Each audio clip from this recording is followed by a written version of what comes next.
നോക്കൂ പ്രിയപ്പെട്ട പ്രേക്ഷകരെ, കേന്ദ്ര ബജറ്റിലെ കേരളത്തോടുള്ള അവഗണനയിൽ പ്രതിരോധത്തിലാവുകയാണ് സത്യം പറഞ്ഞ സംസ്ഥാനത്തെ ബി.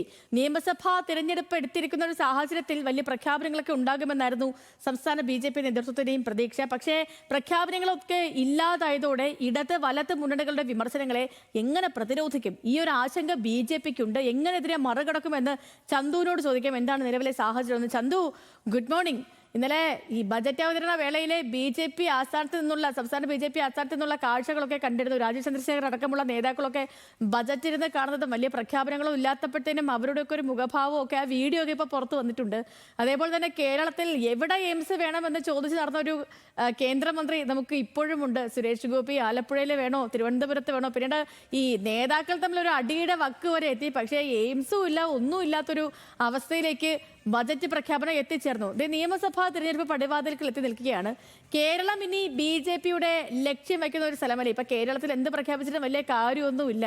ഇവിടെ പ്രത്യേകിച്ചൊന്നും നടക്കാൻ പോകുന്നില്ല. അത് കണ്ടുകൊണ്ടായിരിക്കുമോ ഈ ഒരു പ്രഖ്യാപനങ്ങളൊന്നും ഇല്ലാത്തത്? കാരണം ഈ മറ്റ് സംസ്ഥാനങ്ങൾ തിരഞ്ഞെടുപ്പ് നടക്കുന്ന മറ്റിടങ്ങളിലൊക്കെ ബംഗാളിൽ കൊടുത്തു, തമിഴ്നാടിന് കൊടുത്തു, മറ്റിടങ്ങളിലൊക്കെ കൊടുത്തിട്ടുണ്ട്. കേരളത്തിന് മാത്രമാണ് തരാത്തത്. അപ്പം കേരളം ഇവരോടൊരു പരിഗണനയിൽ ഇല്ലാത്തത് കൊണ്ട് ഇവിടെ ഒന്നും പ്രഖ്യാപിക്കുന്നതാണോ?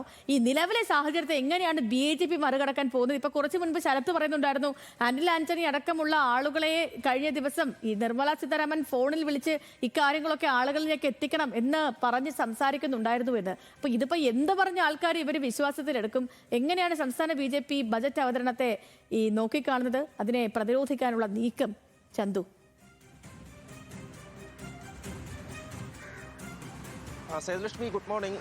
ഇപ്പോൾ ശരത്ത് സൂചിപ്പിച്ചതുപോലെ തന്നെ ഏത് തരത്തിൽ സംസ്ഥാനത്ത് ജനങ്ങളോട് ഇത് പറഞ്ഞു നിൽക്കുമെന്ന കാര്യമാണ് ബി.ജെ.പിയിൽ ആശയക്കുഴപ്പം ഉണ്ടാക്കിയിരിക്കുന്നത്. കഴിഞ്ഞ ദിവസം സേതു സൂചിപ്പിച്ചതുപോലെ ഈ സംസ്ഥാന ബഡ്ജറ്റ് ഒരുപക്ഷെ സംസ്ഥാന ബഡ്ജറ്റ് ഇത്ര തരത്തിൽ ആഘോഷമാക്കി ബി.ജെ.പി കാര്യാലയത്തിൽ നടക്കുന്നതും ഇതാദ്യമായിട്ടായിരിക്കും. അത്തരം പ്രതീക്ഷ ബി.ജെ.പി സംസ്ഥാന നേതൃത്വത്തിനുമുണ്ടായിരുന്നു. പക്ഷേ ആ പ്രതീക്ഷകളൊക്കെ അസ്ഥാനത്താക്കിക്കൊണ്ടായിരുന്നു ബഡ്ജറ്റ് പ്രഖ്യാപനം വന്നത്. അതിനുശേഷം ഒരു ചെറിയ മീറ്റിംഗ് ഒക്കെ ബി.ജെ.പി ആസ്ഥാനത്ത് ചേർന്നു. അത് ദേശീയ സെക്രട്ടറി വിനോദ് താവഡെ ഉൾപ്പെടെ പങ്കെടുത്ത ഒരു മീറ്റിംഗ് ആയിരുന്നു. ആ മീറ്റിംഗിന് ശേഷമാണ് ഇത്തരത്തിൽ നേരത്തെ കേരളത്തിന് നൽകിയ പദ്ധതികളൊന്നും കൃത്യമായി നടപ്പാക്കിയില്ല എന്ന ഒരു ആംഗിൾ, അതിൽ അങ്ങനെ ഒരു വിഷയം ജനങ്ങളുടെ മുന്നിൽ ചർച്ചയ്ക്ക് വയ്ക്കാം. അതുകൊണ്ട് ഇപ്പോൾ ഈ പ്രഖ്യാപനങ്ങൾ ഇല്ലാത്തതിനെ നേരിടാമെന്ന ഒരു തലത്തിലേക്ക് ബി.ജെ.പി എത്തിച്ചേർന്നിരിക്കുന്നത്. അതിൽ അവർ പ്രധാനമായും ജലജീവൻ മിഷൻ ഉൾപ്പെടെയുള്ള പദ്ധതികൾ എടുത്തു കാണിക്കുന്നു. ഇത്തരത്തിൽ സംസ്ഥാനത്തിന് നേരത്തെ ബഡ്ജറ്റുകളിൽ പ്രഖ്യാപിച്ച തുക കൃത്യമായി വിനിയോഗിച്ചില്ല.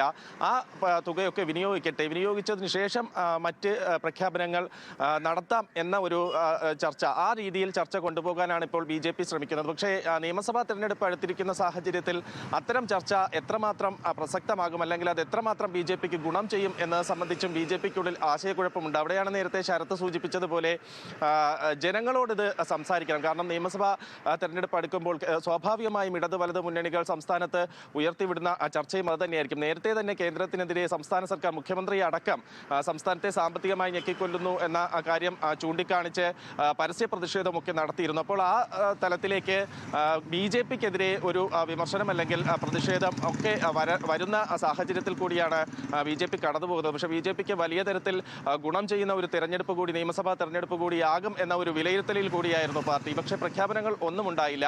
വലിയ പ്രഖ്യാപനങ്ങൾ ബി.ജെ.പിയും പ്രതീക്ഷിച്ചിരുന്നു. പ്രത്യേകിച്ച് തിരുവനന്തപുരത്ത് വിഴിഞ്ഞവുമായി ബന്ധപ്പെട്ടെങ്കിലും വലിയ പ്രഖ്യാപനങ്ങൾ ഉണ്ടാകുമെന്ന് ബി.ജെ.പി കണക്ക് കൂട്ടിയിരുന്നു.